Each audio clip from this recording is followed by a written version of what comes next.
Hello, and thank you for joining me on another episode of the Tech Exec podcast. I'm your host, Aviv Ben-Yosef, and today we're going to be talking about talking, or specifically about tough conversations. Every manager I work with has an issue with having tough conversations, and that is because they are the one instrument for affecting a lot of change that you have that you are usually the most afraid of. You either don't know how to use it or are afraid to do it at all, which means that you are very likely simply postponing every time that you have to have a tough conversation with someone as much as possible, and sometimes simply skipping on giving the person the feedback they should be hearing to make yourself feel more comfortable. You might think that you're doing them a service, that you're protecting them, but honestly, what you are doing is protecting yourself because you don't want to have that conversation. And you're actually doing that person a disservice because they're not getting the feedback, the guidance that they deserve from their manager, you. I once worked with a VP who had a manager simply ruin an employee, did not manage their employee well, they did not provide the right feedback, they sent mixed messages, they simply did a bad job at managing that specific employee. The VP said, "Yes, I know, they really dropped the ball." I asked, "What did the manager say when you told him that?" And the VP said, "Tell him? There's no reason to tell him. That's already all done. The employee quit, it doesn't matter." And what happened here is that you just missed a huge opportunity to push for improvement because it didn't make you feel good. Now, tough conversations split into two major scenarios. One is bad feedback, and one is really bad news. Bad feedback means that you need to talk to someone and tell them they are not doing their work as good as they should be. And really bad news usually means you're not going to get that promotion, or you're getting fired, or we're going to put you on a personal improvement plan, something like that. There are a few steps to do this properly, which I always advise, and this is what you should start with. First of all, frankly, you do not need to be needlessly afraid. They are not likely to throw a chair at you once they hear the bad news.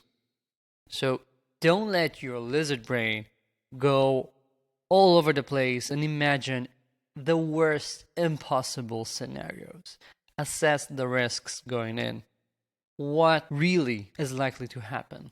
Will they simply don't listen to anything and come up with a bunch of excuses? Will they say they quit right on the spot? Whatever it is, assess whatever the risks are going to be.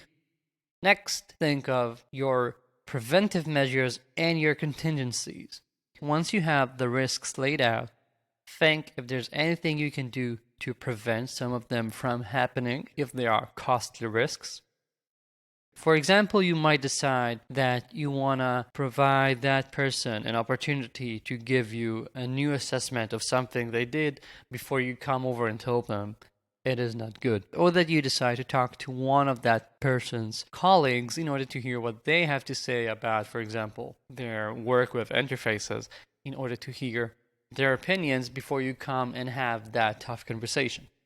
Contingencies mean if the risk actually happens, know what you can do. For example, if you're going to have a tough conversation with a manager and you feel the manager might actually say, "You know what, I quit, I don't need this." Think what you will do if that happens. If that manager is in charge of a project that you say it is so critical and you have absolutely no one that will make that project succeed in the time you have, maybe it is worthwhile to delay the conversation. Or maybe you should start thinking about someone that might step up from the existing team to cover for them while you're searching for a replacement. Once you have the risks, the preventive measures, and the contingencies, I really advise you to roleplay how the conversation is likely to happen.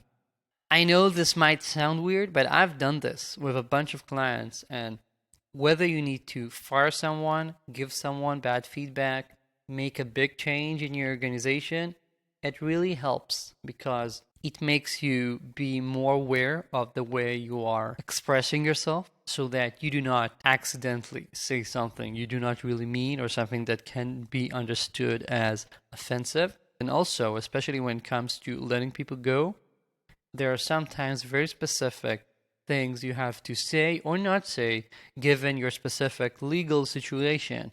And after you talk to HR and understand what exactly you can and cannot say, role playing can greatly help you make sure that you do not make a stupid mistake. So, role playing is great. You can do it with your boss, maybe with a colleague if you have one, your spouse, or of course, what I do is if you have a coach or an advisor, you can always call them up. If you need one, you have my email in the show notes. When you're role playing, notice a couple of very important things. First, do not be needlessly aggressive. Some people, when they eventually decide to have the conversation, they simply go at it kind of like Dr. House. They will come in guns blazing and say, "You're stupid, you're doing that wrong, you should have stopped doing that, and I never even wanted to hire you, and I think that your dog is ugly." No need. You need to stay right into the point. You do need to say what is bad, but you do not need to be aggressive. And you do not need to lay out everything. Second, don't hide the problems. You have to express exactly what the issues are. When I have a client come out of such a conversation and at the end of it I ask, did she understand that her job is on the line? And the exec says, I'm not sure. That means you hid the problems. That means that you did not use the right language in order to make yourself clear. So don't use weak language that doesn't mean what you have in mind. You do have to say what the issues are and what's at stake. Simply don't be aggressive. And third, make sure that you are providing them with help. Tell them exactly what you expect to happen now. I'm seeing this issue and I would like you to do this, or I'm here to help you. So we fix this and I've been thinking we can do this or that. They need to understand what exactly is going to happen once this meeting is over. Sometimes it makes sense to give them time to think about things, in which case you should actually say, I know this is a lot, I want you to think about it, and let's talk again tomorrow at 10 a.m. But they need to understand what's going on and what's going to happen. And once you have this role played and you know what you're going to do it sooner rather than later. Getting feedback in a timely manner makes all the difference, because if I tell someone that something they pushed to production over the past 2 weeks broke production, they're going to have no idea what that was. They're going to be spending so much time trying to pinpoint that, and sometimes you do not even know what the change was. You simply find the current issue and fix it, or try and cover it up without understanding what was the root cause. Instead, of course, you can imagine hitting save and immediately having your unit test run and say, oh, you just messed that up. Here's the issue. So try and push for feedback as soon as you can. This works exactly the same like the feedback loops Agile and Kenback have been talking about in code. You want to do the same with your people. Provide them with feedback soon, and when you're providing them with feedback, just like in tests, they want to see red or green. They want to know when they are doing bad or good, and you should be providing them that feedback and that guidance so that if things are bad, they know what needs to be done in order to switch to the better position. Even if that means that they're going to have a bad time now, or they have their ego bruised, but they will have something better at the end. To sum all of this up, tough conversations is something that you should be, unfortunately, having quite regularly. You shouldn't be postponing these. Working on these tough conversations is a muscle that gets better with time. It never gets easy. Trust me, it's never fun to fire someone. But If you do these often and well, you will hopefully need to fire less people because you provide them with actionable feedback more often.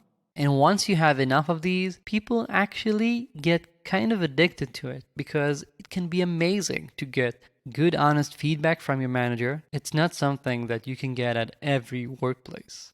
And it helps people grow.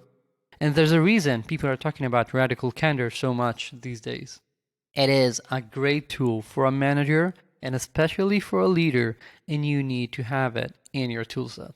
That's all for this week. Thank you as usual for joining me. Let me remind you that I have a great weekly newsletter coming out every week. You can subscribe in the link in the show notes. And if you have any questions or comments, simply send me an email. It's in the show notes as well. Thank you and talk to you soon.